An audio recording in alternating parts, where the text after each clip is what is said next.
Bienvenue dans ce... Tu m'as dit quoi? Mais depuis tout à l'heure, je te parle. Bienvenue dans ce J'en chat suis même live arrivé. qui, comme vous le voyez, commence dans la bonne humeur. On a avec nous Nicolas Mérieux et Mathieu, également connu sous le pseudo de Professeur Feuillage. C'est ça. Voilà, avec ta Ma comparse. comparse, Lénie Chirino, que j'embrasse bien fort. Ainsi que ma fille. Oh, Exactement. Et puis Nicolas Mérieux, que vous connaissez peut-être de ses vidéos La Barbe, qui entreprend de nouveaux projets. D'ailleurs, alors ça va être quoi ce nouveau projet, Nicolas? Oh, tiens, c'est une bonne question que tu me poses aujourd'hui parce que je ne sais toujours pas moi-même. Ah bah voilà. Mais j'ai plein d'idées, j'ai plein d'idées. Quand tu veux une exclue, écoute, j'hésite entre Allez. 4 types de formats. Soit faire des émissions de cuisine végétarienne marrantes, pour donner envie aux gens d'arrêter de bouffer de la viande comme des porcs. Je me rafraîchis. Bien. Soit faire des vidéos, merci Mathieu, sur les gestes écologiques, mais pourquoi je les fais. Tu vois, donc expliquer en fait pourquoi c'est mieux de faire ça que ça. Ou sinon, qu'est-ce que j'avais encore d'autre comme idée? Ah oui, de faire des vidéos, je suis en train de faire un potager, et pour donner envie aux gens de faire du maraîchage, donc peut-être faire des vidéos sur comment ça se passe sur toute une saison maraîchère. Et le dernier truc, c'est d'aller un petit peu à la rencontre de tout ce qu'on fait quotidiennement, qu'on fait mal, c'est-à-dire se déplacer, se vêtir, se loger, se chauffer, tout ça. En fait, pour tout, il existe des alternatives en fait meilleures, en tout cas plus écologiques, et donc peut-être montrer ça. Donc je sais pas encore, tu vois, il y a 4 programmes différents qui sont dans ma tête, mais j'ai pas encore choisi. Bon, alors ce que vous avez en commun avec Mathieu, c'est que vous avez lancé la fameuse affaire du siècle. En fait, vous faites... Donc il avait lancé, vous avez participé à l'initiation. Bon, alors expliquez-nous un petit peu, peut-être Mathieu, tu veux commencer. C'est quoi cette affaire du siècle? Alors, l'affaire du siècle, ce sont 4 ONG qui se sont regroupées, mais c'est un travail de longue date, donc ça fait quand même des mois qu'ils travaillent dessus. Il y a eu des précédents donc, aux Pays-Bas ou en Colombie où il y a eu des collective action, des actions en justice contre les États, contre les institutions de l'État, pour être plus précis, qui ont amené à des condamnations des États parce qu'ils ne respectaient pas leurs engagements quant aux restrictions d'émissions de gaz à effet de serre, par exemple. Et on s'est dit, et ces associations se sont dit, on va faire pareil, et on va appeler à la rescousse des vidéastes, des sportifs, des comédiens, dont nous faisions partie. Vidéaste, sportif aussi, mais bon, tu soulèves un petit peu, mon coco. Et voilà, et au final, ça a donné la pétition en ligne la plus mobilisatrice de France de tous les temps. Tu peux rappeler les chiffres? Ouais. Plus de 2 millions de personnes. C'est la plus grosse pétition française. Voilà, alors là... Je peux te donner une réponse moins didactique, parce que toi, t'es très... L'affaire du siècle, la question c'était c'est quoi l'affaire du siècle? En gros, on est en train de vivre... la 6e extinction de masse, un réchauffement climatique sans précédent, et il faut arrêter ça, et c'est ça l'affaire du siècle. En fait, on n'a rien, franchement, pour moi, il n'y a rien d'autre qui est plus important que le réchauffement climatique, qui va peut-être entraîner la fin de l'humanité, en fait. Donc en fait, on devrait parler de ça tout le temps. Donc là, c'est ça l'affaire du siècle, c'est lutter contre ce truc comme on peut, et là, effectivement, on l'a fait Et par un biais, parce qu'on a fait beaucoup de communication, il y a eu beaucoup de choses. Là, utiliser le biais de la justice, on espère que ça va être, on va dire... voilà, tu peux discuter avec un ministre, tu peux discuter avec des industriels, mais ils vont toujours trouver des moyens, des éléments de langage pour te la mettre, en fait. Là, clairement, si la justice rend une décision qui est positive pour l'environnement, ça peut faire jurisprudence, ça peut faire effet cliquet et ça peut donner l'exemple à plein d'autres pays. Donc vous pensez que ça va vraiment aboutir, alors? On l'espère. Moi, ça je suis va pas aboutir, juriste, je pense qu'ils vont juste nous envoyer... envoyer chier et faire durer ça en longueur, mais une fois que la procédure elle sera partie, ça prendra le temps que ça prendra. Peut-être que ce sera trop tard, mais au moins ce sera fait et on ne pourra pas dire qu'on n'aura pas fait notre Est-ce que vous avez été contacté par des partis politiques par rapport à ça? Plein de fois. Est-ce que vous vous retrouvez dans les partis politiques actuellement? Est-ce que vous avez l'impression que même Europe Écologie... Vous êtes un peu gilet jaune, alors? Est-ce que je suis un peu tout, je suis contre les inégalités à tout point de vue. Même Europe Écologie Les Verts? Mais Europe Écologie Les Verts, ils sont très gentils, c'est très bien, mais pour moi, l'écologie, c'est pas un parti, en fait. L'écologie, elle est partout. Elle est partout, tu vois. Alors justement, la semaine dernière, on a reçu Tatiana Ventose, qui, elle, en fait, se lance dans les européennes. Vous n'avez pas envie de faire quelque chose de similaire? Vous n'avez pas envie de... Ah là là. Bon, alors, chacun... Oui, effectivement. Déjà, la politique, je dirais pas que c'est un métier. Je pense qu'il faut encourager il y a plein de mouvements aujourd'hui. Il y a Ma Voix, il y a Pourquoi pas moi. Enfin, il y a plein de trucs qui disent, en gros, toi, citoyen lambda, étudiant, chef d'entreprise, artisan, peu importe, t'as autant le droit de te présenter qu'un avocat au barreau, qu'un mec, un industriel, qui a du réseau et tout ça. On est des citoyens, on a ce droit de se présenter. Maintenant, j'ai discuté avec François Ruffin une fois dans le métro, et il me disait que, Faire de la politique, quand on est très investi dans sa mission, c'est avaler des couleuvres, beaucoup de couleuvres. Nicolas Hulot en a fait l'expérience. Je ne suis pas sûr d'avoir la santé mentale pour affronter ça. Certains le font sûrement mieux que moi. Alors, qu'est-ce que tu réponds justement à tous les gens qui vont dire OK, bah, du coup, c'est cool, vous faites des vidéos sympas, etc. Mais les actes, en fait, finalement, derrière, où est-ce qu'ils sont parce que finalement, aujourd'hui, malgré tout ce qu'on a, c'est la politique. Finalement, pour changer les choses, on peut le regretter certains jours, peut-être. Mais c'est tout de même que la politique qu'on a pour l'instant, le vote, les partis. Donc, du coup, est-ce que c'est pas ça la limite de cette démarche de représentation ou de pédagogie? Alors, je suis pas du tout d'accord. d'accord. Vas-y. Ouais, moi, je suis pas d'accord non plus, en fait. Mais allez-y. On n'est pas d'accord. On est là pour être pas d'accord. Donner votre avis. Mais on est là pour vous poser des questions. Vas-y, Nous, on Nico. n'exprime pas d'opinion. Non, mais j'ai envie de dire déjà, oui, effectivement, la politique, ça fonctionne. On pourrait monter un parti politique, mais alors il faudrait qu'on soit beaucoup pour se faire entendre. Mais sinon, je pense qu'en fait, la politique, c'est un système. Un système, c'est des gens, et qu'il faut changer les gens, et que le système changera par là. Et c'est pour ça qu'on essaie de faire de la sensibilisation. Et moi, j'ai des actes d'écolo, que je fais quotidiennement, ça diffuse sur d'autres gens autour de moi, qui eux-mêmes vont diffuser sur d'autres gens autour d'eux. Bon, moi, c'est ma stratégie. Après, tu vois, en fait, le truc, j'allais dire, si je savais faire de la politique, j'en ferais, mais en fait, je trouve ça chelou de faire de la politique, tu vois. Je trouve que c'est un truc, à quel moment tu te dis dans ta vie, tiens, je veux gouverner. Le système, Chelou, non ? le système représentatif, c'est quand même... Enfin, on en a un très bon en France, il est merveilleux. On a un système représentatif qui a été usé par plusieurs républiques, qui a été modifié, tout ça, et on est arrivé à quelque chose là qui a atteint ses limites en termes de représentation, de démocratie et en termes d'action, tout simplement. C'est-à-dire que sur des mesures économiques, sur des mesures sociales et sur des mesures environnementales à plus forte mesure, ça avance pas. Enfin, je veux dire, il faudrait des éléments, on va dire, institutionnels, des éléments constitutionnels qui permettent vraiment de passer à l'action très rapidement. Est-ce que j'ai envie de faire partie, moi, en tant qu'individu, je pourrais me présenter, je pourrais être représentant. Je pense qu'on réunirait quelques voix, même, en plus. Ouais. Mais je pense qu'on serait tout de suite confronté à du rien, de l'inaction et à beaucoup de lobbies, à beaucoup de structures qui nous empêcheraient de passer à l'action. Et je pense pas que ce soit pas là. Et pour rejoindre Nicolas, le biais par lequel on peut agir, nous, en tant qu'artistes, en tant que vidéastes, c'est pas forcément dire aux gens faites ce qui est préconisé dans nos vidéos. Moi, je pense que l'efficacité la plus forte que j'ai eue et qu'on a pu constater avec Lenny sur nos vidéos, c'est on a donné des éléments d'argumentaire aux gens qui nous suivent pour convaincre à leur tour. C'est ça qui était le plus efficace. Ce que fait finalement un homme politique, il va donner aussi son point de vue, les gens vont le suivre, vont dire je suis d'accord avec lui, je vais voter pour lui. Et nous, en fait, les gens s'abonnent, nous suivent, on n'est pas dans un milieu politique sclérosé, et on a l'impression de faire avancer les choses. Et pour rebondir sur ce que tu disais tout à l'heure, justement, depuis 3 mois dans ce pays, il y a le mouvement des Gilets jaunes. Qu'est-ce que ça vous inspire, en fait ? Est-ce que vous vous retrouvez dans les revendications des Gilets jaunes, ou est-ce que vous avez l'impression que, bon, quelque part, faut quand même prendre des distances avec ce mouvement ? Non, moi, je me retrouve dans le ras-le-bol total, quoi, tu vois. Et c'est là aussi où je voulais rebondir par rapport à la politique. Qu'est-ce qu'il y a d'autre ? Il y a la désobéissance civile qui existe. Et je pense que dans les années qui arrivent, on va y être confronté de plus en plus à la désobéissance civile. Tu veux donner un exemple ? Qu'est-ce que tu veux dire exactement par là ? Alors, un exemple tout con qui me concerne, par exemple. Aujourd'hui, c'est interdit de construire sur une terre agricole, si t'es pas maraîcher. Moi, j'ai envie de monter un éco-village, je vais essayer de trouver des façons de le faire, et si c'est pas totalement logique, moi, je trouve que c'est logique, c'est-à-dire vivre de façon locale, autonome. Je vois pas pourquoi on nous interdit de faire ça, en fait. C'est les ZAD, en Pourquoi fait, on nous interdit de faire ça, tu parles. C'est pas normal. Hein. Tu appelles à faire des ZAD, en fait. J'appelle pas, je dis que moi, peut-être, je vais le faire. D'accord. Mais les gens font ce qu'ils veulent. Mais je dis qu'en fait, des mouvements de désobéissance civile, c'est-à-dire que si la majorité des Français sont contre une loi, ok, la démocratie, c'est le pouvoir par le peuple. Si on est tous contre... Quoi, qu'est-ce qu'il y a ? Calme-toi. Excuse-moi, est-ce que tu m'énerves ou pas ? Putain. Non, mais parce que c'est vrai, à un moment, si tout le monde est contre, pourquoi on obéirait une loi qui conne ? Tu vois ce que je veux dire ? Et donc, du coup... Un exemple, non, mais quand t'es gamin, tes parents, ils te donnent des trucs, et à l'adolescence, tu fais tes choix. Tu te dis, bah non, en fait, votre loi que vous m'avez donnée, je suis contre, et j'explique mon point de vue, et je change, parce que, voilà, et ben, le monde, c'est pareil, en fait. Il y a des trucs, si tout le monde considère que c'est con, pourquoi on continue de le faire, tu vois ?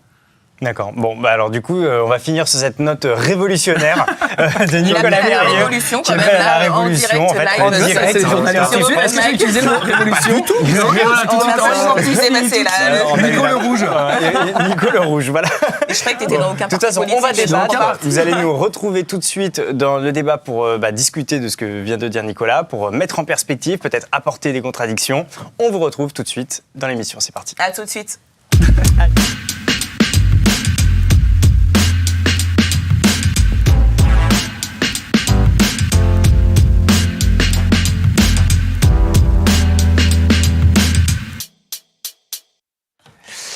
Bonsoir à tous. Bonsoir à tous, on est ravis de vous retrouver pour ce nouvel épisode d'Open Mic. Alors cette semaine, Max, on va parler écologie. Et oui, exactement, puisque avec l'affaire du siècle, on est un peu dans un sujet d'actu, puisque c'est cette entreprise judiciaire qu'ont débuté Nicolas Mérieux, qui arrive sur le plateau en direct, mais pas le temps pour la méditation, c'est le débat maintenant, c'est l'heure du débat dans Open Mic. On a également Mathieu, alias Professeur Feuillage, qui est un des initiateurs du coup de cette entreprise judiciaire, qui donc vise à attaquer l'État en justice pour non-assistance à environnement en danger. Alors bon, la question, malgré tout, c'est les actes après. Est-ce qu'on a les moyens véritablement d'être écolo, tant du point de vue politique que du point de vue individuel? C'est la question qu'on va poser à nos invités ce soir. Et alors ce soir avec nous, donc on a Nicolas Mérieux, qu'on a vu tout à l'heure, qui est humoriste d'investigation sur YouTube et sur scène. Oui. Bonsoir.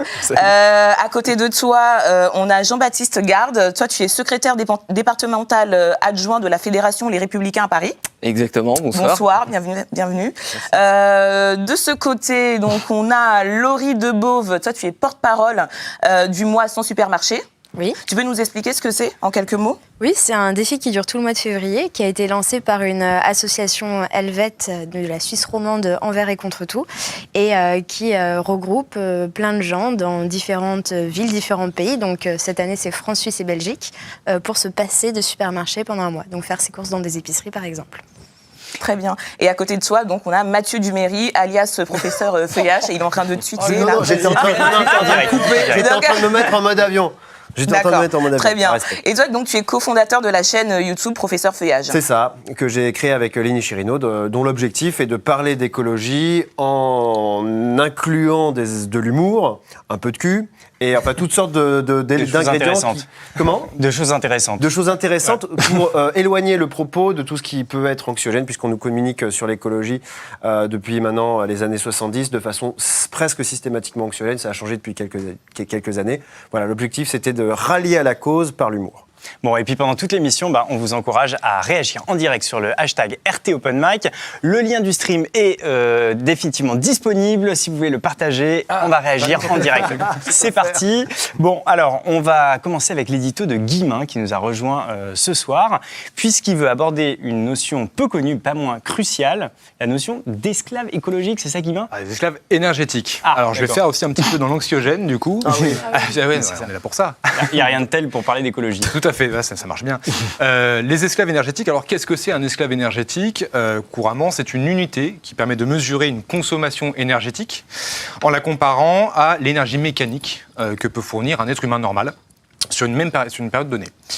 Autrement dit, on va compter le nombre d'esclaves humains qu'on a, qu'on devrait... Voilà, qu'on devrait prendre pour remplacer tout le pétrole, le gaz, le charbon qu'on consomme sur une année, par exemple. Donc ça, c'est une bonne manière de compter, de voir l'obésité énergétique. Alors, je vais prendre un petit exemple.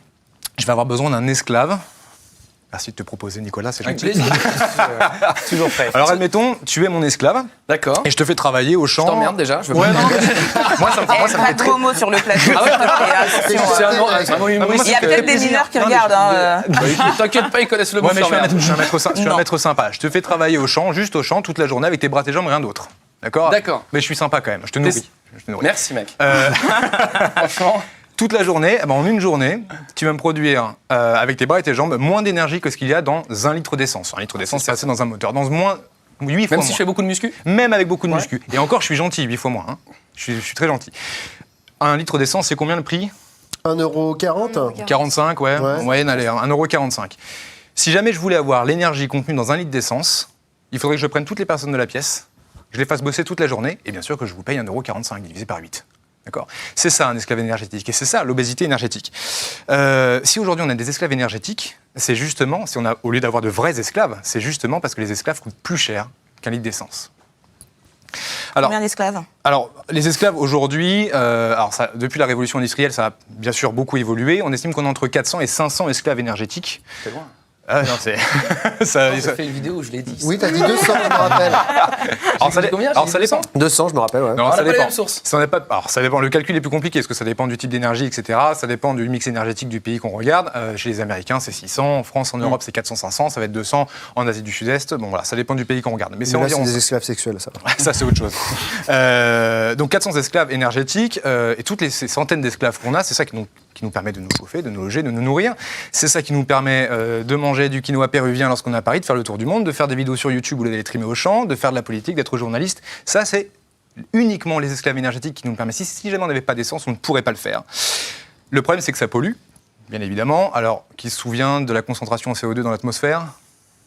Toi, c'est On un truc a pas mal de ça. dépassé les Moi, déjà, je me suis 400 dit parties à par 200. million. Ah, là. 410. Combien t'as dit Allez, 410. On est à 410 parties C'est par ça. million. 410 parties Bien par joué, million. Laurie. Alors la dernière fois que ça s'est produit, c'était il y a 3 à 5 millions d'années, et ça a mis plusieurs milliers d'années, plusieurs dizaines de milliers d'années à se produire. Nous, on l'a fait en 150 ans, à peu près. Évidemment, on fait des COP pour ça. Donc on se réunit, on a fait le protocole de Kyoto, on a fait la COP 21 donc en 2015, qui a très bien marché. Le problème, c'est que ça continue, on a de plus en plus d'émissions, on consomme de plus en plus d'énergie, d'accord, au niveau mondial. Mais en Europe, on s'en sort quand même mieux, non? Alors en Europe, on s'en sort mieux. Le problème, c'est qu'en Europe, on a délocalisé. C'est qu'on a délocalisé une partie de notre industrie et donc de nos consommations, donc de notre énergie. Et de toute façon, c'est pas ça l'important. Au niveau global, ça change rien. On continue à augmenter nos émissions de carbone, on continue à augmenter notre consommation d'énergie. De toute façon, la question ne se pose pas vraiment. Parce que soit c'est nous qui allons décider de réduire nos esclaves énergétiques, le nombre de nos esclaves énergétiques, soit tout simplement, c'est soit le manque de ressources, soit le réchauffement climatique qui va s'en charger. Tout simplement parce que les conséquences du réchauffement climatique, on les connaît assez bien. Il y a le GIEC, donc le groupement intergouvernemental, merci, des experts sur le climat, qui édite donc des centaines de pages, des rapports que personne ne lit, à part la petite conclusion à la fin. Tous les ans, ils sont assez clairs. Donc on commence par exemple par la montée des eaux, pour être joyeux. Donc plus de Camargue, c'est environ 80 cm à 1 mètre d'ici 2100, donc plus de Camargue, bien sûr, plus de Calais, plus de Nouvelle-Orléans. Voilà. Je vous parle pas. Aussi, non New York un petit peu, mais c'est vraiment la Nouvelle-Orléans sous les eaux. Les deltas, hein, le Nil, le Bangladesh, tous les deltas. ça Exactement, disparaît. tout ça sous les eaux. On a bien entendu donc, le risque de tornades accru, on a les températures qui font des pics réguliers. Justement, en parlant de température, Le bel 2100, hiver indien. oui, alors ça va être sympa. On a 5 degrés en plus en moyenne d'ici 2100. Alors 5 degrés, c'est pas énorme comme ça, on le supporte plutôt bien. 5 degrés, c'est à peu près la différence qu'il y a entre nous aujourd'hui et la dernière ère glaciaire. C'est 5 degrés de moyenne.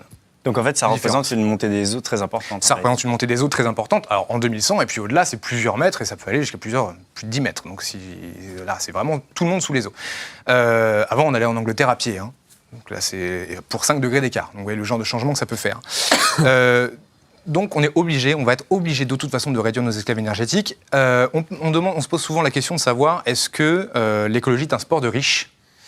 Eh bien en fait oui, parce que riches, du coup énergétiquement, on l'est tous, systématiquement. On est tous riches en énergie, on a des centaines d'esclaves énergétiques à notre disposition. Et comme personne ne veut jouer à ce sport-là, on a tous déjà perdu.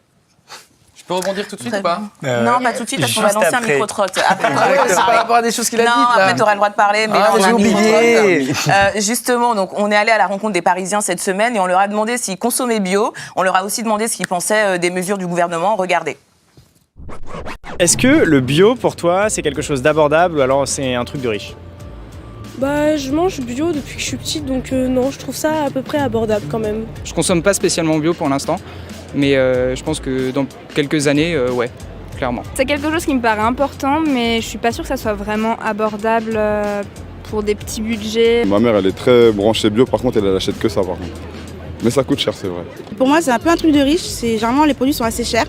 Et du coup, j'achète pas du tout bio. Ceux qui disent ouais je mange pas de bio parce que c'est trop cher, je pense qu'ils sont pas assez renseignés. On peut facilement trouver chez les fournisseurs ou chez le producteur directement des légumes ou des fruits. Ça te paraît viable de ne pas prendre la voiture aujourd'hui ou alors est-ce que c'est réservé en gros aux bobos de prendre le vélo et tout? Non, moi je me débrouille sans voiture depuis que je suis née. J'ai jamais été véhiculée, donc non, moi je trouve ça totalement viable. C'est pas un truc de bobo de prendre le vélo, donc voilà, je vois pas où est le souci. Enfin, les petits patins, comme moi où j'ai vécu il y a pas mal de temps, c'est très très compliqué, il faut tout faire à pied et si tu veux bouger, pour faire la fête ou quoi que ce soit, il faut prendre la voiture. Sur la taxe carbone, tu sais, donc l'idée de passer par l'impôt pour faire augmenter le prix de l'essence, pour financer la transition écologique, est-ce que pour toi c'est une bonne solution? Bon, ils n'ont pas trop annoncé ce petit coup là. C'est encore un prétexte de plus pour nous gratter, comme d'habitude. On taxe les paquets de cigarettes et plus ça va, plus les gens réfléchissent et se disent est-ce que c'est vraiment une bonne chose de fumer, et ça peut permettre d'une certaine manière de prendre conscience du problème. Bon, on voit que les ça avis fait réagir, sont divergents. Hein. Nicolas, je t'ai coupé, désolé. Je te laisse réagir à la chronique, à l'édito de Guillemin, et après je vous laisse réagir sur le micro-trosse. Non, deux choses. C'est quand tu as parlé du réchauffement climatique, les plus 5 degrés. Il y a un truc qu'il faut bien préciser pour tout le monde, parce qu'on parle tout le temps de réchauffement climatique, mais ce qui est important, c'est le dérèglement climatique. C'est-à-dire que je parlais justement avec une nana du GIEC qui m'expliquait qu'en fait, admettons, à prendre un truc tout con, mais à l'école, tu peux avoir 14 de moyenne en ayant 10 dans une matière et 16 dans une autre. Mais tu peux avoir 14 de moyenne en ayant 8 dans une matière et 18 dans une autre. Et le réchauffement climatique, c'est pareil. C'est-à-dire qu'effectivement, ça va se réchauffer comme ça, mais les écarts de température vont être de plus en plus grands. Et c'est ça qui est très grave, en fait. C'est pas juste parce que la plupart des gens, ils ont cet argument t'as eu, il fait chaud en hiver, c'est génial. Non, c'est pas génial du tout. Parce que derrière, on va, au niveau de l'agriculture, ça peut amener des catastrophes, en fait. Parce que, là, admettons, là, il y a plein de plantes ou d'arbres en fleurs qui sont en train de bourgeonner pour faire des fruits. Mais si derrière, on se tape des -12, mais ça crève et on perd la moitié de nos récoltes. Et comment on bouffe derrière, tu vois ? Donc c'est pas juste parler de réchauffement climatique de plus d'1 degré, c'est du dérèglement climatique, ça c'est super important.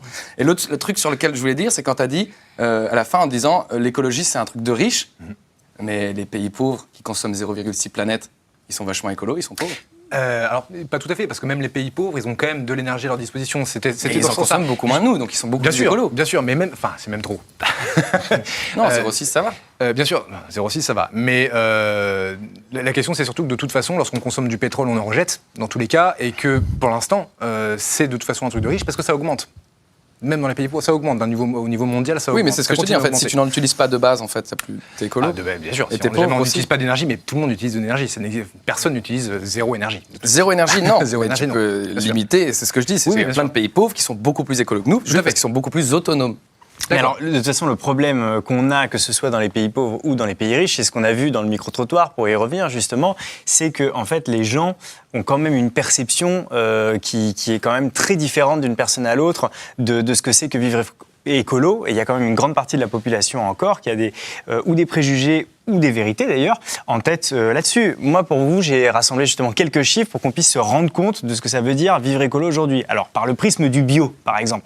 Vous voulez aller acheter du bio à votre épicerie du coin. Alors, je n'ai pas le droit de citer de marque, mais je suis allé voir sur un site d'un grand distributeur bien connu et je vais vous donner quelques chiffres. Hein. Par exemple, vous voulez acheter du muesli. Bon, c'est 4,50 € le kilo pour une marque normale. Pour le bio, 6,80 € au minimum et ça monte jusqu'à 15 € le kilo. Pour les œufs, 0,20, donc 20 centimes l'œuf pour une marque normale. Par contre, une marque bio, ça va être 0,58, donc le triple au minimum. Les pâtes, 1,78 le kilo. Pour du bio, 3,50. Bref, on s'est compris. En moyenne, c'est x2, x3. Donc du coup, tu vas pouvoir réagir. Vas-y, c'est ça qu'on attend. Mais donc du coup, on voit quand même qu'en tout cas, du côté de la grande distribution, peut-être qu'il y a d'autres alternatives, mais du côté de la grande distribution, il y a vraiment une politique des prix très importante qui est menée. Hein. Ils gonflent les prix. Et d'ailleurs, il y a l'association UFC Que Choisir qui avait fait une étude sur les fruits et légumes et qui avait montré qu'un panier bio, en moyenne, par exemple, coûtait jusqu'à 79% plus cher que des produits conventionnels. Alors, la question, Mathieu, c'est... Ou le riz, parce qu'elle est en plein dedans en ce moment. Ou le riz, d'ailleurs, le riz, donc du moins 100 supermarchés. Comment est-ce qu'on fait, en fait, face à ces prix qui sont un peu prohibitifs ? Pas dans la grande distribution, d'où l'intérêt du mois sans supermarché.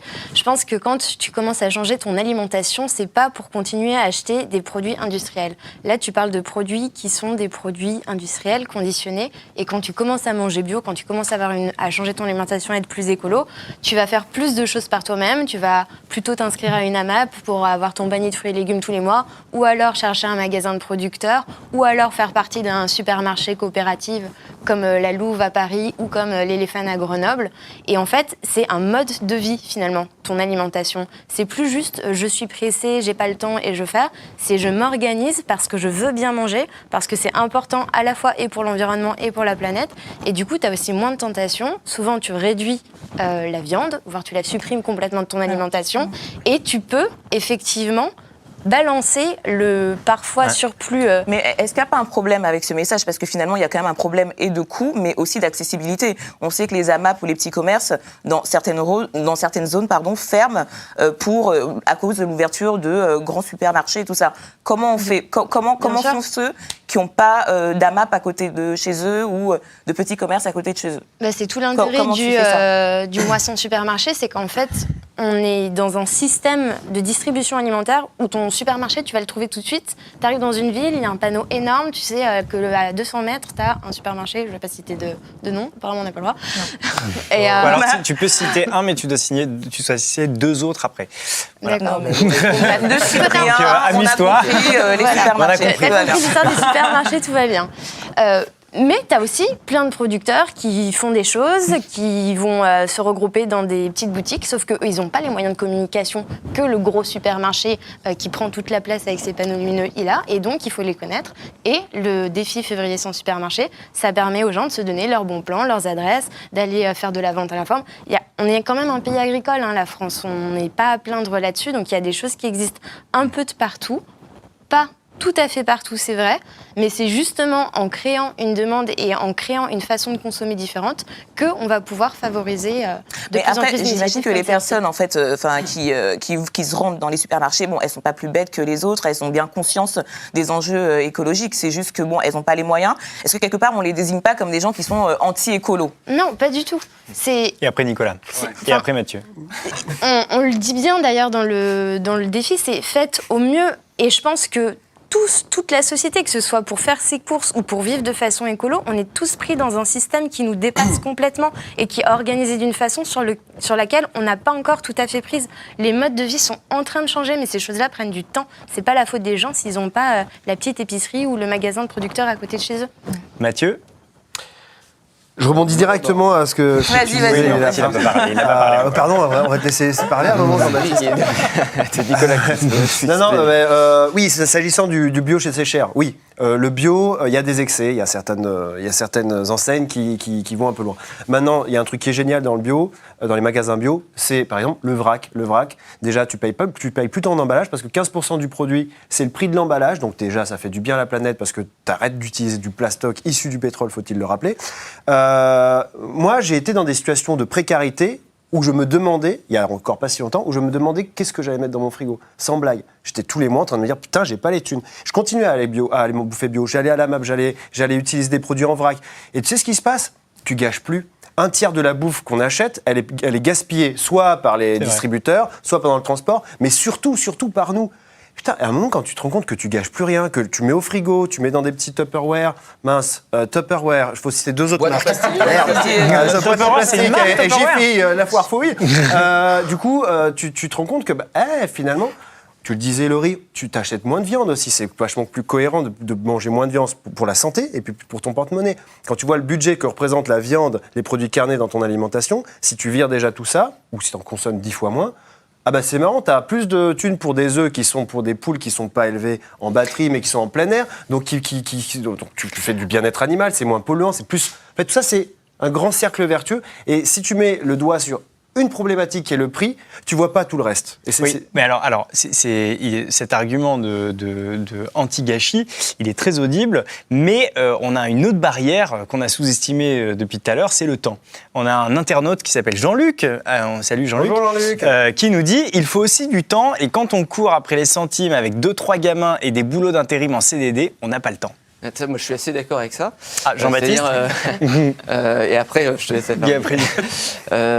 Bon, déjà, c'est vrai que est-ce qu'on a les moyens de l'écologie? Est-ce qu'on va avoir la capacité financière de manger écolo, de manger mieux, etc. La question, elle se pose plus effectivement, et l'édito, il le montrait, c'est que aujourd'hui, on n'a pas le choix. Il faut trouver des solutions tout de suite, à court terme, à moyen terme, à long terme. Donc déjà, on n'a pas tué le débat en disant ça, on l'a vu, mais déjà c'est une évidence et il faut y aller. Après, on est confronté à une chose qu'il faut pas mettre de côté.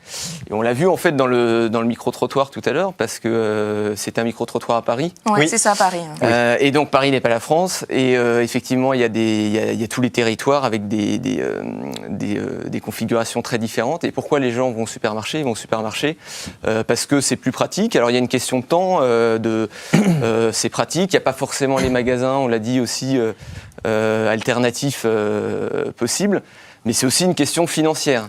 Et sans faire peser sur ces classes moyennes ou sur ces gens qui ont pas forcément les moyens d'aller dans des épiceries chics parisiennes où c'est de meilleure qualité, sans faire peser sur eux en disant c'est eux qui sont pas écolos. C'est pas ça le sujet. C'est qu'en fait, il y a encore besoin effectivement de ce temps où on peut pas tout changer d'un coup, et il faut prendre en compte des réalités. Et c'est là que je tempère un petit peu ce qui vient d'être dit, même si je suis d'accord avec tout, mais on peut pas le faire tout en même temps. Et il y a plein de paramètres à prendre en compte avant. Donc, tout à l'heure, on parlait beaucoup de questions sociales, d'organisation de la société, de politique. Et bien justement, c'est ça le cœur du sujet. C'est que pour faire avancer tous ces sujets qui sont cruciaux, il faut les faire avancer tout de suite, maintenant, mais aussi demain et aussi à long terme. Mais pour ça, il faut prendre en compte des paramètres sociaux. Il faut s'organiser. C'est pour ça qu'il y a des partis politiques. Et finalement, c'est faire de la politique que de dire on pousse tel aspect, le mois sans supermarché. Ça, c'est des mesures un peu politiques, un peu. Mais il y a un environnement social et le micro-trottoir le montrait très bien. Et justement, en restant sur la thématique des moyens financiers... J'ai deux réponses déjà. Attends, Vas-y. balance pas encore une autre question. Déjà, par rapport à ce que tu as dit, j'habite à la campagne. Laurie habite à Grenoble. Mathieu, il habite en banlieue. Je pense qu'aucun de nous ne va dans des épiceries chics parisiennes, comme tu le disais. Moi, chez moi, à la campagne, je vais chez le producteur, ça me coûte 20 fois moins cher. Enfin, j'exagère quand je dis 20 fois moins cher, mais beaucoup moins cher, d'accord ? Ça, c'est une certitude. Et justement, à la campagne, tu as plus de maraîchers qu'à Paris. À Paris, il n'y a pas de maraîchers, en fait. Donc, ça se trouve, d'une part. Et la première chose qui est depuis longtemps que je veux raconter, c'est la fiche de flûterie des hypermarchés. Comment ils fonctionnent ? Au niveau du bio, la fiche de flûterie, tu m'as dit de pas dire gros mots, donc je dis fiche de flûterie. Ah, d'accord. Ok, on a mis du mal. J'apprends vite. Je viens d'apprendre un mot, là, je ne le connaissais pas. D'accord. De flûte, ok. Merci d'expliquer. Non, en fait, comment ça se passe ? Admettons, un supermarché, je connais pas les chiffres, on dit des chiffres pour que ce soit théorique et simple. Ils vont acheter un paquet de riz pas bio, 1 € le kilo. Okay, ils vont le revendre 2 € le kilo en magasin. Okay, ils vont acheter un paquet de riz bio, 1,50 €. Ils vont le vendre 3,50 € le kilo. Ils vont doubler. D'accord ? Donc, c'est-à-dire que pour exactement le même service, sur le même produit, ils vont marger 50 centimes de plus. Oui, donc, en fait, tu dis, tu rejettes ils font le même service. Tu rejettes complètement la faute sur les grands distributeurs, en fait. C'est ça non, au contraire, je leur rejette la faute. Si c'est beaucoup plus cher, c'est parce que eux décident de marger plus. Oui, les gens décident de l'acheter aussi. En l'occurrence, les consommateurs sont les consommateurs. Non, mais justement, il y a 2 secondes, on disait que les gens n'ont pas les moyens. Je t'explique que c'est parce qu'ils marchent trop. Mais c'est très intéressant ce que tu viens de dire, parce que les gens décident de l'acheter aussi. Ça va aussi, quand on dit, quand tu jettes le propre sur les industriels, sur l'agroalimentaire, et on dit on est malade, c'est trop cher, mais arrêtez d'acheter leur merde. Si vous voulez pas acheter bio parce que c'est trop cher, pourquoi vous continuez à acheter des choses qui sont mauvaises pour la santé et qui vont vous coûter plus d'argent en frais de santé, en machin truc. Vraiment, quand je dis que c'était un pack global vertueux, c'est vrai, ça coûte moins cher. Je voulais rebondir sur ce que tu disais tout à l'heure. C'est vrai qu'il y a un côté soleil vert dans les supermarchés où on achète n'importe quoi, transformé n'importe comment, mis dans des cartons qui sont dans des emballages. Enfin, c'est un enfer. Mais bon, sans même parler de bio, juste sur une mécanique de consommation, sur une habitude de consommation. On va dans un supermarché, pourquoi est-ce qu'on achète des tomates en décembre ? Il n'y a pas de raison de le faire. Il y a pas de... C'est ton problème, mon pote. Non, mais quand je dis on, c'est pas moi. Moi, je suis extrêmement... Voilà, je suis... Mais... Alors, il y a quand même des raisons, si on parle des supermarchés même, c'est qu'il y a quand même un itinéraire marketing qui est créé pour créer du besoin justement chez les gens qui viennent faire leurs courses dans les supermarchés. Et s'ils doivent écouler leur stock de tomates, t'inquiète pas qu'ils vont trouver des astuces pour les mettre en avant, pour que les gens se disent, tiens, je me ferais bien une petite salade ce soir. Alors, est-ce que du coup, il faudrait mettre en place une sorte de, je sais pas, pas, de taxes chimiques sur les produits alimentaires, comme tu vois, un peu dans le même style que la taxe carbone, qui prendrait quelque part en compte le coût pour la société, enfin, tu vois, le coût sur l'environnement. Est-ce qu'il faudrait mettre en place un truc genre... Laurie, puis Jean-Baptiste. Si on parle d'alimentation, c'est même pour les agriculteurs qu'il faudrait le faire, c'est-à-dire que les agriculteurs en bio, Exactement. il faudrait, avec la PAC, la politique agricole commune, pouvoir les rémunérer. Donc menée par l'Union européenne. Voilà, pour services rendus à l'environnement, en fait. C'est-à-dire qu'un agriculteur en bio, oui, il va avoir besoin de plus de main-d'œuvre pour faire sa production par rapport à un agriculteur conventionnel. Par contre, en termes de services rendus à la santé de l'homme et à l'environnement, c'est énorme et il devrait être rémunéré pour ça. Aujourd'hui, c'est pas le cas. Positive pour les bonnes pratiques. Exactement. Au lieu de la taxe carbone, une taxe chimique. Sur les produits ce qui me dérange, c'est voilà, on a un problème, on crée une taxe. C'est ce qui a été fait pour le carburant. On voit ce que ça a donné. Ça n'a pas été très bien accepté. Il y a le mouvement des Gilets jaunes et compagnie. Non, mais pourquoi créer une taxe ? Il y a eu le Grenelle de l'environnement en 2007 avec Nicolas Sarkozy, fin 2007. Il a lancé ça. Ça a été quand même quelque chose d'assez structurant. Après, il y a eu la crise en 2008, donc ça a un petit peu empêché le processus de se dérouler comme c'était budgété et prévu. Mais qu'est-ce qui s'est dit dans ce Grenelle de l'environnement ? L'idée, c'était de faire une écologie de projet. Une écologie progressiste, miser sur la technologie, l'innovation. Et arrêter de dire tiens, pour empêcher les gens d'avoir telle mauvaise habitude, on va les taxer.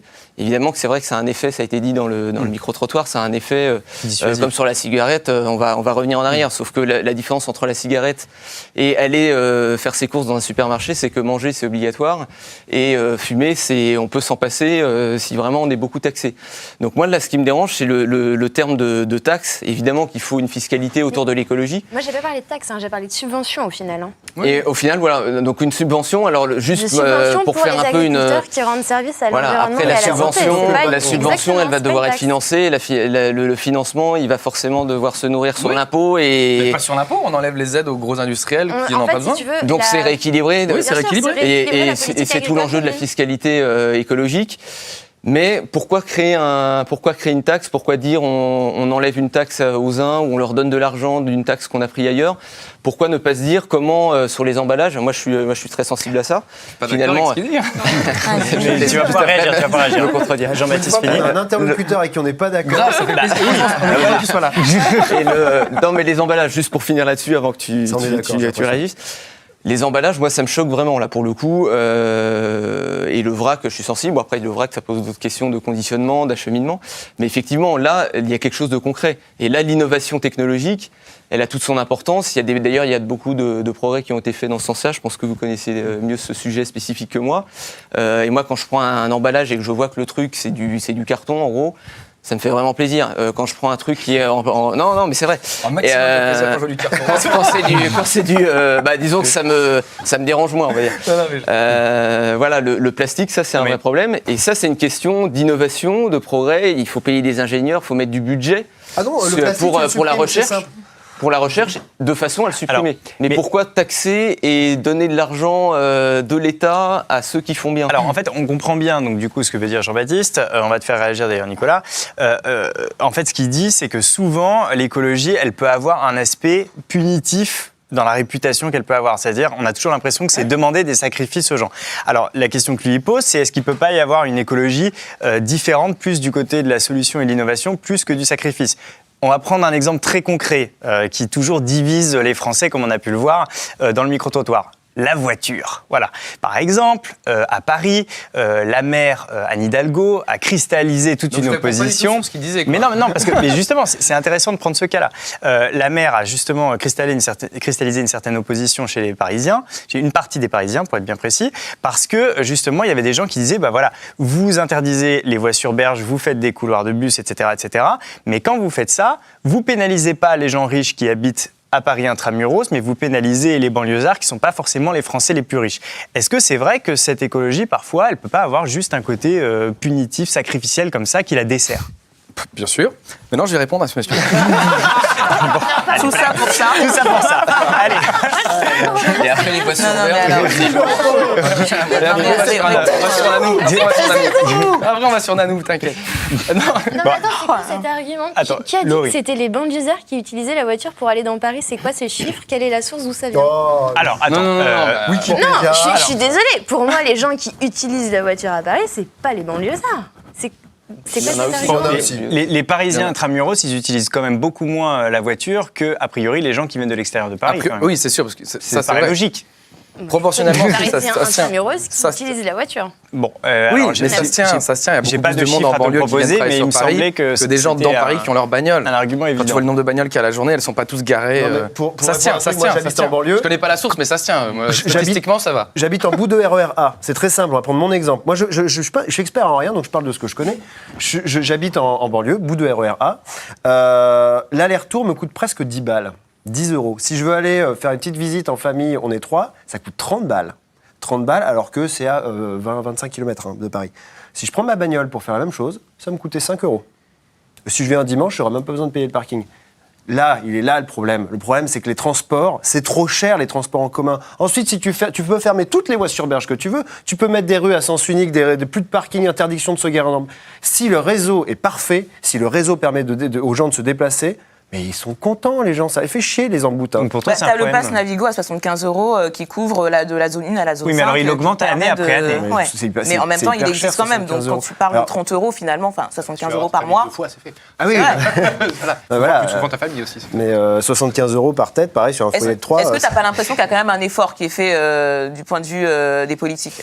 Est-ce qu'on peut pas à un moment juste se poser 2 secondes et se dire bon, il y a quand même des choses qui vont dans le bon sens? Moi, ce que je constate, c'est que, bon, on va pas parler des privatisations, tout ça, c'est un grand sujet.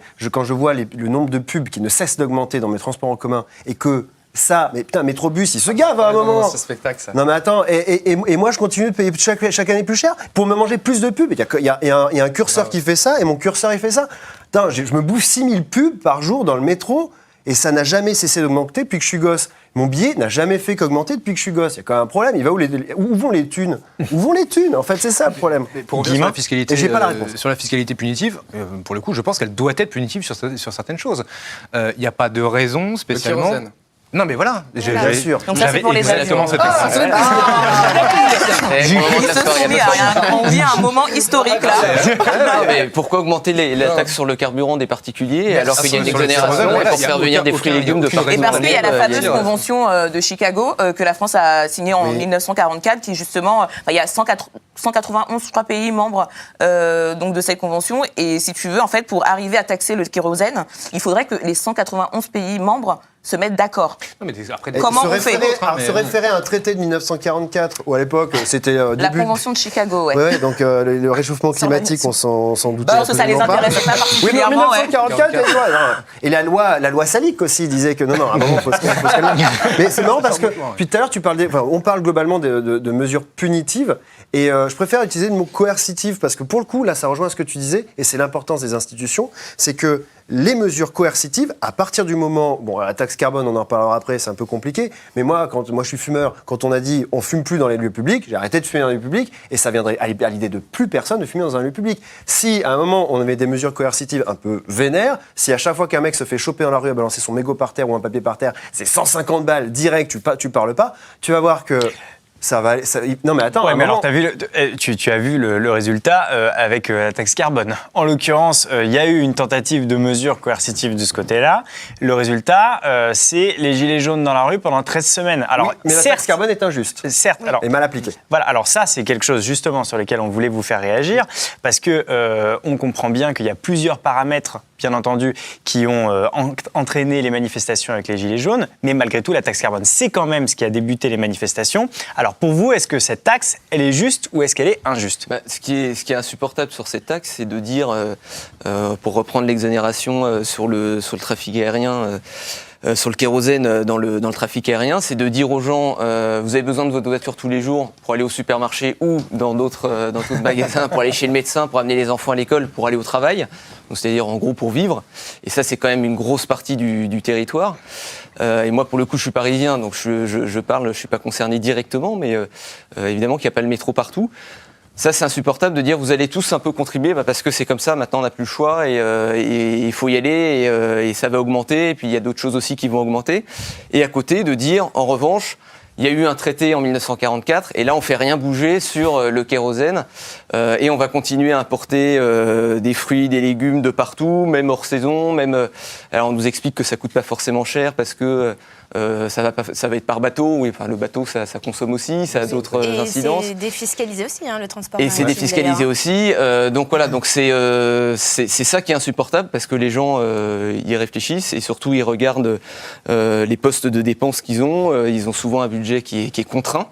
On est dans une situation et c'est vrai qu'en économique qui est 2018, en complexe. fait, on a vu pas mal de cadeaux fiscaux faits aux plus riches, finalement, avec l'ISF, la suppression de l'ISF. On a l'introduction de la flat tax sur les dividendes. Il y a la baisse des impôts sur les sociétés. Et en face de ça, on demande finalement, on veut imposer finalement une taxe qui va peser 5 fois de plus en fait sur les 10% de la population la plus pauvre de France. Ça a été fait dans un contexte où c'est vrai que c'est passé comme une injustice parce qu'effectivement, il y a eu la forme aussi avec des petites phrases, des choses un peu blessantes en disant aux gens mais c'est parce que vous comprenez pas en fait, vous allez payer plus cher le carburant mais vous comprenez pas, c'est important et ça vous en avez pas conscience.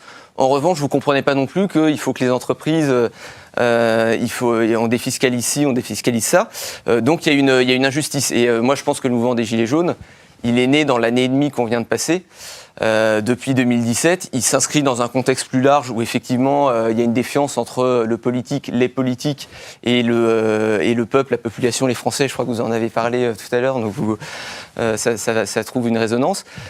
Mais c'est quand même arrivé après 1 an et demi de gouvernement et de présidence Macron, et ça, faut pas l'oublier. Et donc, tout est dans la façon aussi de faire les choses. On peut pas faire les choses n'importe comment.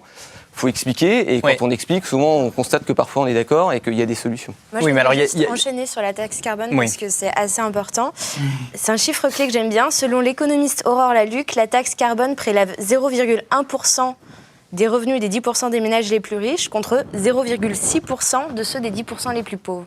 Donc c'est-à-dire que rien que dans le prélèvement de la taxe carbone, alors que pourtant les riches ont un mode de vie qui consomme bien plus que les plus pauvres, eux, ils sont embêtés. Ça, c'est la première chose. La deuxième chose, c'est quoi? C'est que la taxe carbone, normalement, elle sert à financer la transition énergétique. Mais pas que. En 2016, la taxe carbone, elle a aussi contribué à financer le CICE, le crédit d'impôt de compétitivité pour les grandes entreprises, à hauteur quand même de 3 milliards d'euros.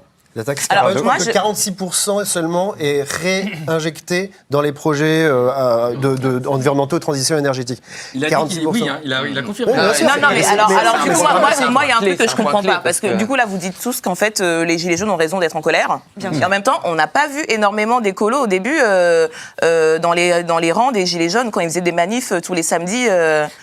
Au début du mouvement, on n'a rien vu. Et encore aujourd'hui, silence radio d'Europe Écologie Les Verts. Là, récemment, lundi, Yannick Jadot, qui est chef de file d'Europe Écologie Les Verts, a quand même dit non, mais les rassemblements des Gilets jaunes les samedis, c'est des rassemblements, des rendez-vous de violence. Il a dit ça sur RMC et BFM TV. À un moment, il faut nous expliquer le positionnement des écolos. Pas forcément les écolos, quoi. Ouais, mais c'est quand même bizarre. Au début, le silence, et finalement, maintenant, les... Mais moi, je pense qu'on assiste là... Au début, il y avait un silence. Au début, il y avait même une Comment t'expliques ça? Mais parce que les gens, ils étaient dans une détresse. Ils le disent. Ils luttent pas pour un pouvoir d'achat. Ils luttent pour un pouvoir de vivre. On ne peut pas reprocher à des gens qui sont en galère et qui se sentent abandonnés par un gouvernement de manifester leur mécontentement. Ils ont tout à fait le droit. C'est légitime. Bon, là, avec la loi Casseur, vous avez fait un open mic récemment dessus. Donc, ça va être plus difficile de manifester son mécontentement. Mais il ne faut pas se dire que tous les gilets jaunes sont d'affreux black blocs, d'une. Et deux, la transition écologique, elle sera sociale ou elle ne sera pas. On parle d'esclaves donc convergence des luttes. Il n'y a pas de J'ai ma transition parce que évidemment parce qu'on va arriver sur le plan des solutions et là je pense que tout le monde va pas être d'accord. Concrètement parlant, par exemple, on a eu 11 députés de différentes mouvances politiques, alors écologistes, démocrates, Liberté et Territoire ou encore LREM qui ont déposé une proposition de loi la semaine dernière, me semble-t-il, ou la semaine d'avant. Qui vise à créer un impôt de solidarité écologique sur la fortune. Jean-Baptiste, est-ce que un impôt de solidarité écologique sur la fortune, un ISF vert, en fait, non, mais qui vise à créer un ISF vert. Distribué de bonne manière, ça ne sert à rien de recréer des trucs. Alors du coup, est-ce que Guillemin, par exemple, est-ce que c'est une solution concrète, en fait, qui peut permettre de trouver des moyens pour être écolo. Alors, ça l'emmerde, il a 2 yachts. Tu vois. C'est ça se voit. J'ai oublié d'en vendre un, c'est bon. J'ai un acheteur là, donc c'est... On achète un troisième. C'est toujours la YouTube. La YouTube money, hein, on sait ce que c'est. Alors, du coup. Non, mais c'est exactement ça, qu'on redistribue. Ça sert à rien de dire on fait du vert, on fait de l'écologie si on ne redistribue pas, ça ne sert à rien. Avoir juste des esclaves énergétiques, comme je le disais tout à l'heure, si on les accumule, ça ne sert à rien tant qu'on n'a pas redistribué. Donc quel que soit l'impôt qu'on mettra en place, si jamais il ne profite pas à tout le monde, il aura beau être vert, rouge, n'importe quelle couleur, ça ne marchera pas de toute façon. Pour rebondir sur la taxe carbone, comme les Gilets jaunes, c'était parfaitement légitime, justement pour ces questions de redistribution. Je pense en effet que on ne peut pas avoir une transition écologique si on n'a pas une transition sociétale complète. C'est pas possible. Impossible. On ne peut pas avoir une transition écologique si on a des villes de 2 millions d'habitants avec des pôles hyper concentrés. C'est pas possible. Par exemple. C'est très compliqué d'avoir... Alors, sur cette question-là, c'est très compliqué, par exemple, de dire en effet à quelqu'un je vais augmenter la taxe sur l'essence. Je suis assez pour, personnellement, la taxe sur l'essence, pas forcément comment est-ce qu'elle a été mise comme ça, mais comment est-ce qu'elle a été appliquée. Mais, non, mais en effet, sur la taxe sur le kérosène, mais on peut le faire sur d'autres moyens, sur par exemple le moteur, le type de consommation de la voiture. On n'est pas obligé d'avoir une voiture qui consomme 15 300. C'est clair. On peut le faire de façon dégressive. Enfin, il y a des tas de moyens de le faire. Tous racheter des 4L. Par exemple, non, mais il y a des tas de moyens de le faire si on ne peut pas aller au boulot en vélo, mais en revanche, il est très compliqué, surtout lorsqu'il n'y a pas beaucoup d'emplois, de dire à des gens, il faut trouver de l'emploi, mais par contre, il ne faut pas habiter loin et vous prendrez, faut pas, non, c'est vrai. Voilà, vous n'aurez pas de travail, il faudra habiter en ville et en plus, il faudra prendre le vélo. Ça fait un peu beaucoup. Donc voilà, d'où l'importance de la transition sociétale. Alors justement, pour continuer sur les mesures concrètes, il y a eu une autre proposition qui a été faite là récemment, c'est Jacqueline Moureau, que vous connaissez peut-être, qui était cette dame qui avait initié, entre autres, le mouvement des Gilets jaunes, qui a proposé de créer un impôt sur la fortune motorisée, c'est-à-dire, en gros, très concrètement, un malus fiscal sur les grosses voitures. Jean-Baptiste, je sais bien que Républicain, vous n'êtes pas toujours favorable à la fiscalité. C'est voilà, le concours mais à un moment, il ne faut pas assumer ce genre de mesures. C'est le concours l'épine des impôts, quoi. C'est-à-dire, là, on invente un impôt écologique sur les riches, donc un ISF écologique. Et puis, dans 5 ans, 10 ans, il y a des gens qui vont dire il faut supprimer cet impôt et l'enjeu ce sera de le supprimer. Puis après il y en a qui diront qu'il faut le remettre. Est-ce que c'est vraiment ça l'enjeu? Non, effectivement c'est une transformation qui englobe toute la société. Tu as parlé des métropoles. C'est hyper important, le logement, les transports. Rien qu'avec ces 2 thèmes-là, il y a des tonnes de choses à faire sur l'innovation, sur au niveau technologique, sur les prix, qu'est-ce qu'on applique comme prix, Alors qu'est-ce qu'on fait? On s'endette ou pas parce qu'il faut bien trouver de l'argent quelque part en fait pour financer cette transition écologique. La taxe Alors Jean-Baptiste, juste un exemple très concret sur justement qu'est-ce qu'on fait. Tout à l'heure, tu prenais l'exemple de Paris, qui est un exemple qui me tient à cœur, et de la politique d'Anne Hidalgo. Et on a beaucoup parlé des voies sur berge. C'est devenu un peu un mélodrame. Voilà, on ne sait même plus si c'était bien ou pas, si ça a été fait ou pas. Enfin, si ça a été fait, mais et puis maintenant on dit de toute façon on peut pas changer, parce que les gens ont pris l'habitude et donc du coup on peut pas l'enlever. Puis c'est joli. Donc il y a les voies sur berge qui sont piétonnes. Finalement, le problème, c'était peut-être pas forcément une mauvaise idée. Réduire le trafic sur les voies sur berge, ça va quand même dans le sens. On n'est plus dans les années 70. La voiture à Paris, c'est devenu quand même compliqué. C'est pas mal que ça se réduise. Donc il y a eu les 2 soucis que je vois. Le premier, c'est la concertation, et ça rejoint ce qu'on disait. C'est qu'on n'a pas consulté forcément les riverains. On n'a pas pris l'avis de tout le monde, on s'est pas mis d'accord avec la région Île-de-France, c'est-à-dire que la région Île-de-France, c'est elle qui va gérer les transports principaux qui passent par Paris, avec le STIF et compagnie. Donc on a fait ça un peu dans son coin, même la préfecture de police, à un moment, elle n'était pas d'accord pour des raisons de sécurité, d'acheminement des secours et autres. Donc déjà, ça commençait mal. Ça a été mal appliqué, trop vite, trop lentement, sans s'appuyer sur les rapports qui sortaient au fur et à mesure. Sur les mesures de la pollution, ce que ça donnait. Et donc, au final, tu dis que les gens ont pris l'habitude, donc peut-être que c'était pas une si mauvaise idée que ça, au final. Oui, mais le fait que ça a été perçu par une grosse partie des Parisiens comme quelque chose de négatif, déjà, c'est un échec en soi, puisqu'on va leur dire, l'écologie, les voies sur berge, ça a été compliqué. Peut-être que c'est un échec aujourd'hui, peut-être que ce sera la preuve d'un courage politique demain. Courage politique. Alors, c'est bah, Ça, c'est pas mal. le courage, juste mon deuxième point, c'était quoi? C'était sur l'innovation, et c'est là que le courage politique, d'accord, mais il faut aussi les politiques qui sont payés pour faire du concret. Enfin, les élus, voilà. D'interdire les voitures. C'était concret, mais le pendant, c'est quoi? C'est il faut quand même des voitures, quelques voitures à Paris. Comment on fait pour les livraisons? Qu'est-ce qu'on met en œuvre? Est-ce que l'électrique, l'autolib, c'est 300 millions d'euros qui a été balancé par la fenêtre. Avec les 300 millions, on aurait pu faire plein de choses pour mettre en place, pour appuyer les transports et compagnie. Complètement, parce qu'on s'est éloigné de la question de départ. Est-ce qu'on s'endette, oui ou non? Alors dans ce cas, parce que si c'est pas par l'impôt, 300 il faut bien millions parce s'endetter. qu'on a mal négocié la fin d'Autolib, on s'endette. Et on aurait pu le mettre sur l'écologie. Donc déjà, la bonne administration des finances de la mairie de Paris, ça aurait été bien. On peut tout simplement lutter contre l'évasion fiscale et puis récupérer comme ça 80 milliards d'euros. Enfin, de l'argent, il y en a en France. On a quand même le PIB qui n'a jamais été aussi élevé. Je crois qu'on est à 2300 milliards d'euros par an. Il y a de l'argent, hein. On n'est pas pauvre en France. On est la 6e ou 7e puissance économique au monde. Pourquoi faire des impôts sur les gens? L'argent est déjà là, il faut juste bien le redistribuer. C'est de la bonne administration et récupérer l'argent en administrant bien. Tu voulais réagir sur la dette? Ouais, je plus sois. C'est-à-dire que. J'adore dire je plus sois. Non, je parlais vite fait comme ça en rigolant de la taxe Tobin, mais ça fait quand même des années qu'Attaque se bat. Et je ne suis pas un sympathisant d'Attaque ni rien, mais juste, c'est qu'est-ce qui aujourd'hui est vraiment dans l'erreur. Mais tout le monde, tu discutes même avec des gens qui bossent dans la finance, ils vont dire, là, le système, ces bulles vont péter dans tous les sens. S'il y a bien un truc à taxer, c'est quand même les transactions financières. C'est une aberration, c'est inhumain, c'est kafkaïen ce qui se passe avec ces transactions financières. Avant de taxer des humains, taxons des entreprises, des banques qui se font des mailles de dingue. Parce qu'effectivement, rajouter une taxe carbone, encore une fois, je rappelle quand même que la taxe carbone, il faut la dissocier du marché carbone, où il y a des droits à polluer, des quotas. Ça, c'est pour les entreprises, mais les particuliers, eux, ils raquent. Les entreprises se rachètent entre eux, ils se font leur petite bidouille, leur petite tambouille de rachat de droits à polluer. Et encore une fois, comme pour le kérosène, on n'est pas sur un pied d'égalité entre les sociétés, les entreprises et les personnalités morales et les humains. Donc moi, je dis juste un truc, arrêtons de taxer les humains, il y a du pognon à prendre ailleurs.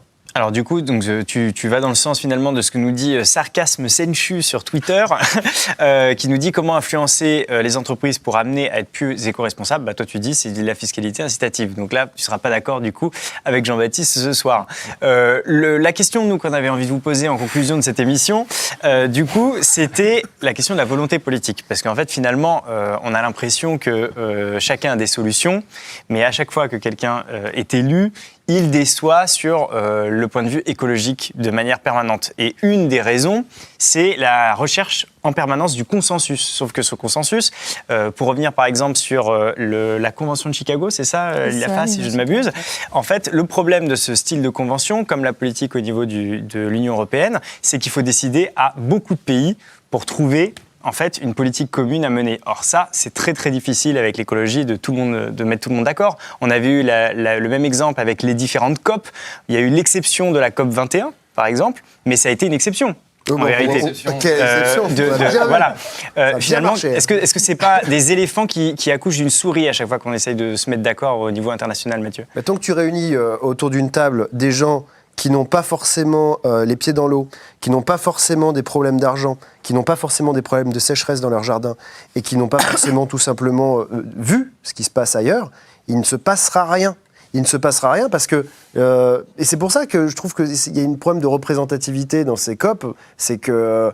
Alors oui, il y a des délégations du Bangladesh qui viennent pour gueuler, mais des Tonga, toutes ces îles qui vont disparaître. Je ne sais pas si les Tonga vont disparaître d'ailleurs. Mais... C'est d'ailleurs pour ça qu'on est à le 1,5 degré en 2015, c'est parce que les îles Fidji étaient signataires et qu'à 2 degrés, ils sont plus là. Ils sont plus là. C'est le problème. Je crois pas spécialement, et ça, on n'est pas tous d'accord, même dans le milieu des copains écolos, vidéastes. On a tous un petit peu notre rêve et notre chimère à poursuivre. Je suis pas persuadé que les grosses entités qui nous représentent vont nous permettre d'avancer. Je crois plus voilà. Je pense pas que ça va pleuvoir du haut de la pyramide sur le bas. Je pense que ça va infuser du bas vers le haut et que, comme ce que je disais tout à l'heure, à partir du moment où on achète plus de la merde des entreprises qui nous vendent de la merde et qu'on vote plus pour les gens qui ne font rien, par un système qu'on veut démocratique ou même logique, il va se passer des choses plus rapidement que dans l'autre sens. Laurie, toi, tu as l'impression que c'est un problème de volonté politique ? J'ai pas dit que c'était pas un Actuellement. problème de volonté politique, du coup. Non, mais Laurie, pour le coup, toi, qu'est-ce que t'en penses? Oui, moi je pense qu'il y a quand même un gros problème de volonté politique et je crois même qu'il y a un déni politique. Enfin, ça m'a beaucoup interpellée que Guillemin commence son édito en parlant d'esclaves énergétiques parce que toute notre société thermo-industrielle, elle est basée sur les énergies fossiles, donc le pétrole. Le pétrole, il faut savoir qu'en France, on n'en produit pas, on est quand même massivement importateur, ça crée un gros déficit dans notre balance commerciale. Et là, l'Agence internationale de l'énergie, qu'est-ce qu'elle a dit dans son rapport de novembre 2018? Qu'en 2025, elle est allée avoir le pic pétrolier global, très probablement. Donc en fait, finalement, sortir des énergies fossiles, décarboner notre économie et nos modes de société, c'est même plus seulement pour l'écologie, c'est aussi une nécessité très pragmatique et c'est là, 2025, c'est très bientôt. Alors oui, on a beaucoup de réserves, mais on est censé laisser 80% des réserves de pétrole dans le sol si on veut atteindre nos objectifs et pas courir tout droit à notre perte. En tant qu'humanité. Voilà, tout simplement, si on veut survivre. l'humanité, elle va survivre. Et d'ailleurs, j'étais pas du tout à l'aise avec la question. L'écologie est-elle un sport? C'est pas un sport, c'est une nécessité. Bah écoutez, ce sera le mot de la fin, parce que c'est une belle conclusion. Merci d'avoir suivi cette émission. C'est déjà fini pouvez, Ouais, oui, c'est malheureusement, bon. vous pouvez nous retrouver sur le hashtag RT Open Mic où vous pourrez continuer de réagir pendant plusieurs journées, plusieurs semaines, qui le sait. Et puis on vous retrouve bien sûr la semaine prochaine sur un nouveau sujet. Salut. Salut, à la semaine prochaine. Moi, j'ai mon Hummer en double fil, C'est passé super vite, en fait.